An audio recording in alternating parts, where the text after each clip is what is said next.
Hello friends, welcome to Loda kitchen. எல்லோரும் நல்லா இருக்கீங்களா? நாங்களும் நல்லா இருக்கோங்க. இன்றைக்கி நம்ம வீட்டில் கத்திரிக்காய், முருங்கைக்காய், மாங்காய் போட்ட சாம்பாரும் கோவக்காய் வறுவலும் தாங்க செஞ்சுருக்கோம். எப்படி செஞ்சோன்னு சொல்லி பார்க்கலாம் வாங்க. அதுக்கு முதல்ல ஒரு வடை சட்டி வச்சு தேவையான அளவு எண்ணெய் ஊற்றி கடுகு போட்டு கடுகு பொரிஞ்சதும் ஜீரகம் வெந்தயம் சேர்த்துக்கிட்டேங்க. அப்புறம் நறுக்கி வச்ச சின்ன வெங்காயத்தையும் சேர்த்து நல்லா வதக்க ஆரம்பிச்சிடுங்க. அதுக்கப்புறம் ஒரு தக்காளியும் சேர்த்து நல்லா வதக்க ஆரம்பிச்சிடுங்க. இது எல்லாம் நல்லா வதங்கி வரும்போது நறுக்கி வச்ச காய்கறியை சேர்த்துக்கலாங்க. பாருங்கள், மாங்காய், முருங்கைக்காய், கத்திரிக்காய் மூணுமே நறுக்கி வச்சுருக்கோம். அதை சேர்த்துக்கலாம். சேர்த்துட்டு இந்த காய் எல்லாமே நல்லா எண்ணெயில் வதங்குற மாதிரி நம்ம கிளறி விட்டுட்டே இருப்போம். எண்ணெயில் கொஞ்சம் நல்லா வதங்கட்டுங்க. நல்லா எண்ணெயிலே வதங்கி வரும்போது இந்த சாம்பாருக்கு தேவையான சாம்பார் தூள் சேர்த்திக்கலாங்க. சாம்பார் தூள் சேர்த்திட்ருக்கேன் பாருங்கள். 3 ஸ்பூன் சாம்பார் தூள் சேர்த்திட்டேங்க. சேர்த்து விட்டு நல்லா கிளறி விடுவோம். எண்ணெயிலே ஒரு பரட்டும் போது நல்லா மணமாக இருக்கும். காயிலையும் இந்த சாம்பார் தூளோட ருசி சேர்ந்துருங்க. இப்போ நல்லா பரட்டி விட்டுடலாம். பரட்டி விட்டுட்டு இந்த காய் வேக தேவையான அளவு தண்ணியை சேர்த்திடலாம். சேர்த்திட்டு மறுபடியும் நல்லா கிளறி விடுவோம். கிளறி விட்டுட்டு பருப்பு ஒரு பக்கம் வேக போட்டிருக்கேங்க. பருப்பு வேக வைக்கிறதுக்கு 3 தக்காளி சேர்த்திருக்கேன். 5 பல் பூண்டு சேர்த்திருக்கேங்க. கொஞ்சம் மஞ்சள் தூள், கொஞ்சம் விளக்கெண்ணெய், பெருங்காயத்தூள் தேவையான அளவு சேர்த்து ஒரு பக்கம் பருப்பு வேக வச்சாச்சுங்க. வெந்த பருப்பை நல்லா கடைஞ்சி எடுத்துக்கிட்டோங்க.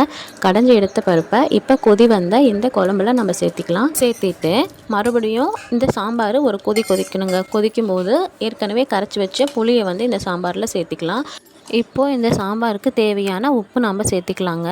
புளி கம்மியாக தான் சேர்க்க போகிறேன். மூடி விட்டு நல்லா ஒரு கொதி வந்தோன்னே கருவேப்பிலை போட்டு இறக்கிடலாங்க. அவ்வளோதான், நமக்கு சாம்பார் ரெடி ஆயிடுச்சு. பாருங்கள், நம்ம போட்ட காயுமே நல்லா வெந்துருச்சு. முருங்கைக்காய், மாங்காய், கத்திரிக்காய் எல்லாமே சூப்பராக வெந்துருச்சுங்க. இப்போ நம்ம அடுத்தது கோவைக்காய் வறுவல் செஞ்சிடலாம். வறுவலுக்கு பாருங்கள், நான் கோவைக்காய் நீளமாக நறுக்கி வச்சுருக்கேன். அது ஒரு பாத்திரத்தில் சேர்த்திக்கலாம். சேர்த்திட்டு அதுக்கு இந்த வறுவல் பொடி இருக்குது இல்லைங்களா, அதுதான் இன்றைக்கி சேர்த்து நம்ம வறுக்க போகிறோம். லைட்டாக மஞ்சத்தூள் சேர்த்திருக்கேன், லைட்டாக கார்ன்ஃப்ளவர் மாவு, அதுக்கப்புறம் வறுவல் பொடி நல்லா போட்டு பெரட்டி எடுத்துக்கலாங்க. பெரட்டி எடுத்துட்டு ஒரு 1/2 hour நம்ம ரெஸ்ட்டு கொடுக்கணும். இதுக்கு நல்லா ரெஸ்ட்டு கொடுக்கும்போது உங்களுக்கு ஒன்றோட ஒன்று நல்லா பைண்ட் ஆகிரும். பைண்ட் ஆகிறதுக்காக தான் நம்ம அந்த சோள மாவு சேர்க்குறோம், கார்ன்ஃப்ளவர் மாவு. ரெஸ்ட்டு விட்டுட்டு இப்போ பாருங்கள், உங்களுக்கு காட்டுறேன். நல்லா பிசறி எடுத்தாச்சு. தண்ணியே ஊற்றலைங்க, இந்த காயில் இருக்க தண்ணியே நமக்கு போதும். அதுலேயே நம்ம நல்லா பெரட்டி எடுக்கணும். நல்லா பெரட்டி எடுத்துகிட்டு ரெஸ்ட்டு கொடுப்போம். கோவக்காய் பொரியல் செஞ்சு கொடுக்கலாங்க. அப்புறம் கோவக்காயில் சாம்பாரும் செய்வாங்க. இது மாதிரி பொரித்து கொடுத்தோம்னா குழந்தைங்க விரும்பி சாப்பிடுவாங்க. நான் எப்போயுமே பொரியல் தான் செய்வேன். இன்றைக்கி தான் நம்ம இதை பொரித்து பார்க்கலாம் அப்படின்னு சொல்லிட்டு ட்ரை பண்ணுறேங்க. பாருங்கள், சூப்பராகவே நம்ம கிளறி வச்சாச்சு. இப்போ ஒரு வானலியில் நம்ம எண்ணெய் ஊற்றிக்குவோம்.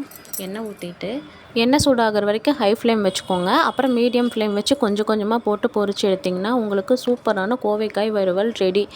ரொம்பவே சூப்பராக இருக்குது பார்த்தீங்களா? இது மாதிரி நீங்களும் உங்கள் வீட்டில் குழந்தைங்களுக்கு செஞ்சு கொடுங்க.